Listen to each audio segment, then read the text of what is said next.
indépendant depuis 1960, comme a dit le jeune frère ce matin. Mais de 1960 à 2016, on n'a connu que 2 présidents de la République. Et donc, du coup, tout le monde comprend que quand on parle d'alternance, ce n'est même pas un sujet qui est à l'ordre du jour. Notre président, il a 83 ans. Il a célébré le 6 novembre les 32 ans au pouvoir et il se prépare à se présenter aux élections en 2018 pour un nouveau mandat de 7 ans. Donc, vous comprenez. Et donc, le Cameroun est pourtant parmi les pays d'Afrique francophone qui, en 1990, ont rêvé de voir enfin se terminer la période du monolithisme avec des présidents à vie, des partis uniques, et où le poste de président s'apparente à être un poste de roi. Malheureusement, au-delà de tous les oripeaux, une constitution révisée, de nouvelles lois sur les partis politiques, des associations qui parlent de liberté d'association et d'expression, on est resté à la case départ. Et donc, on nous parle d'alternance et d'alternative. Nous vivons ces éléments qui ont pourtant un contenu, mais nous les vivons avec une autre réalité. Parce que si l'alternance, c'est un principe de succession, de changement, nous l'avons au Cameroun, mais nous le vivons sous des manières différentes. Ce qui nous a amené à distinguer l'alternance démocratique à l'alternance politique. Parce qu'en 1982, d'abord en 1958, le premier Premier ministre du Cameroun, André Marie Mbida, qui a été désigné par le colon, parce que, croyait-on, il serait docile, lorsqu'il a commencé à se faire indocile, on l'a remplacé tranquillement par Amadou Ahidjo. Et il allait en exil, retrouver ceux qui combattaient quand il était Premier ministre. Et donc on a eu là une alternance qui, au lieu d'être démocratique, était politique. Parce que le colon voulait quelqu'un qui lui soit fidèle. Et donc Ahidjo est président de la République à l'indépendance. Il fait le boulot qu'il fallait, c'est-à-dire décimer tous les nationalistes qui étaient encore en vie. Et en 1982, dit-on, on lui intime l'ordre de passer le témoin. Et en 1982, il laisse la place à Paul Biya. On assiste à une autre alternance qui est politique, c'est-à-dire que Ahidjo désigne Paul Biya, Premier ministre, et lui laisse le pouvoir. Beaucoup peuvent dire qu'il s'agit là d'une succession démocratique, mais elle est politique. Le peuple n'a jamais été consulté, ne savait même pas ce qui se passait. On leur disait, dès demain, c'est elle.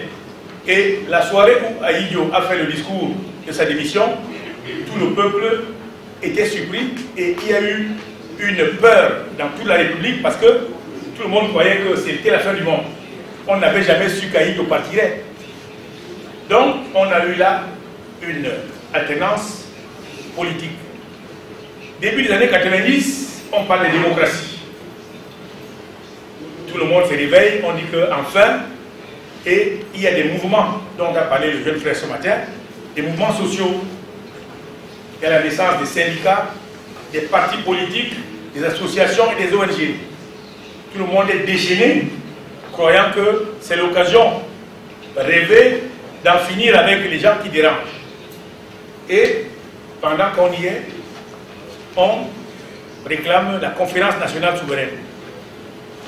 Malgré toute la mobilisation des populations, de tous les secteurs, le président de la République, sur des soutiens qu'il avait en Occident, a déclaré que pour lui, la conférence nationale demandée par le peuple était sans objet.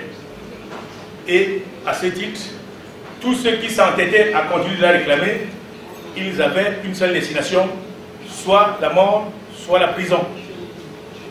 Et c'est ainsi que, première élection démocratique, selon les nouveaux termes en vigueur, c'était mars 1992.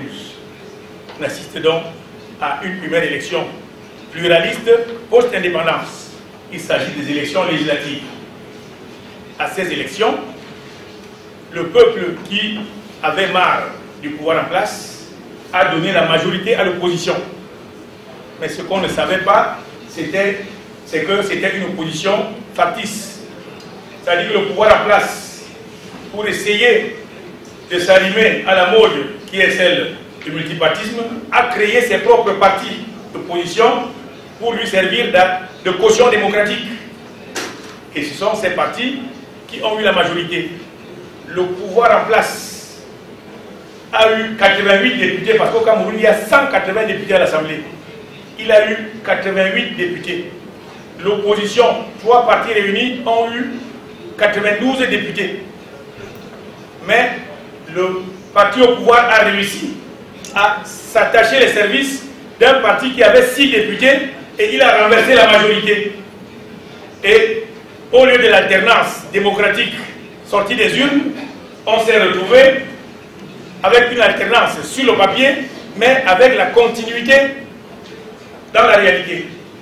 Et donc, on a là un semblant d'alternance démocratique, mais qui est rapidement récupéré par un astucieux. Deuxième tentative d'alternance démocratique, c'est les élections présidentielles d'octobre 1992. À ces élections, le président de la République est battu officiellement et par une alchimie que lui seul et ses gens peuvent décrire, ils ont récupéré la victoire du candidat du parti qu'on appelle Social Democratic Front. Il s'agit de quelqu'un qui officiellement paraissait être un opposant, mais qui en fait était un allié du président de la République, commis pour jouer un rôle précis. Mais il a voulu profiter de l'adhésion du peuple à sa démarche pour nommer celui qui l'a envoyé en mission. Celui qui l'a envoyé en mission, sachant quel est le rôle qu'il devait jouer, il a couru le risque de récupérer sa victoire. Et ce que le peuple n'a pas compris, surpris, c'est que tu as gagné les élections. Tous les indices sont là, mais tu te refuses à revendiquer la victoire. Alors, le vainqueur, il disparaît pendant que le peuple attend seulement le signal pour le porter au nu. Il a disparu et le pouvoir a récupéré. Alternance démocratique. Alors, troisième tentative, 1997. Cette fois, le pouvoir a les coudées franches. Il verrouille le système électoral. On révise le code électoral. On met en place un mécanisme de gestion des élections au contrôle.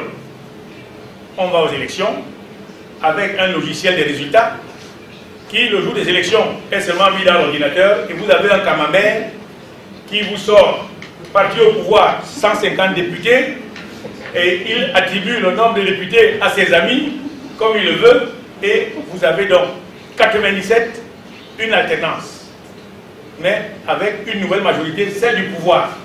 On changeait des hommes, même au sein du parti, mais la réalité restait la même. Du coup, le peuple est déboussolé. Tous les espoirs disparaissent parce qu'on a rêvé. 92, il y a eu des villes mortes.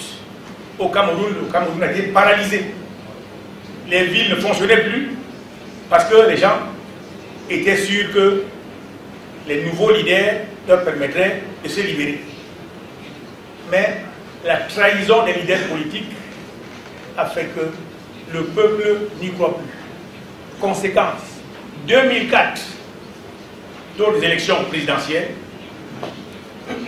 le taux d'abstention a tellement été élevé que sur une population de 22 millions d'habitants, on a eu peut-être 3 millions de personnes inscrites.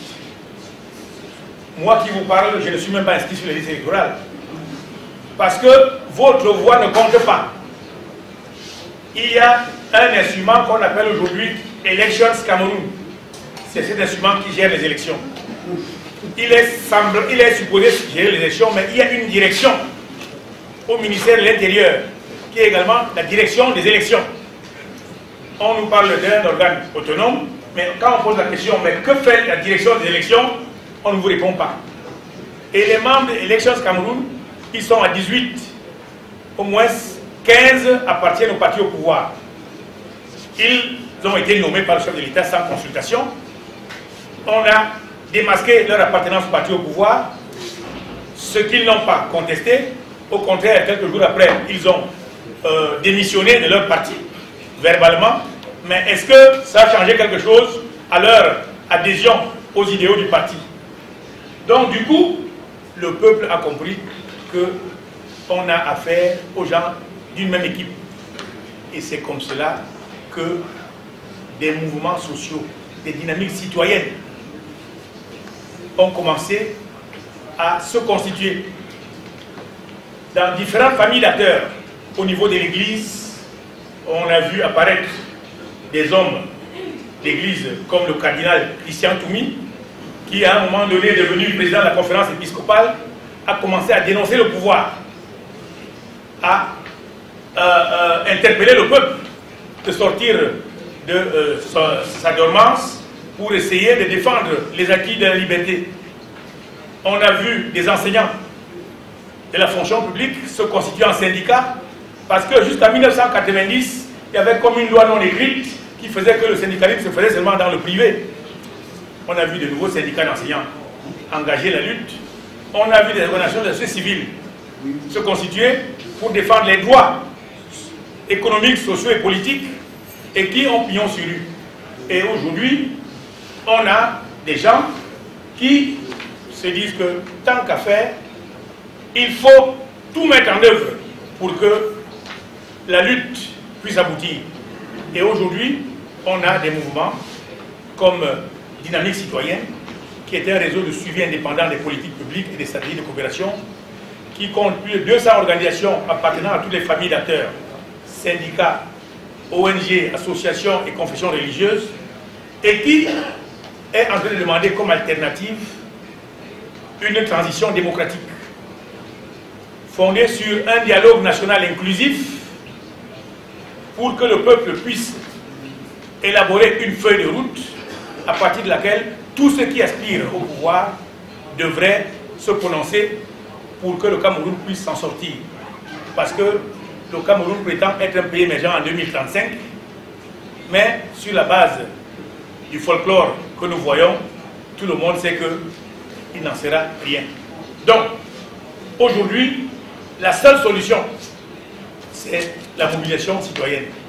Mais celle-ci devra affronter tous les pièges que le gouvernement a créés, foisonnement des partis politiques, il y en a au moins 300, 40 000 organisations de la société civile, il y a la corruption, on a, dès que vous parlez fort, comme nous parlons fort, on vous tend les sacs d'argent, il y a la peur qui est instituée, c'est-à-dire que l'État fait tout pour que les gens intériorisent la peur, et quand vous parlez de mobilisation, vous voyez seulement les chars et les fusils.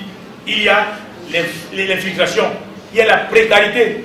Le Cameroun est le seul pays au monde où on a baissé les salaires en 1993 à plus de 70%. Et donc, et ça avec la caution du FMI et de la Banque mondiale. Donc, les professeurs de l'université sont aujourd'hui, sont pris en otage. Tous les profs d'université rêvent simplement d'être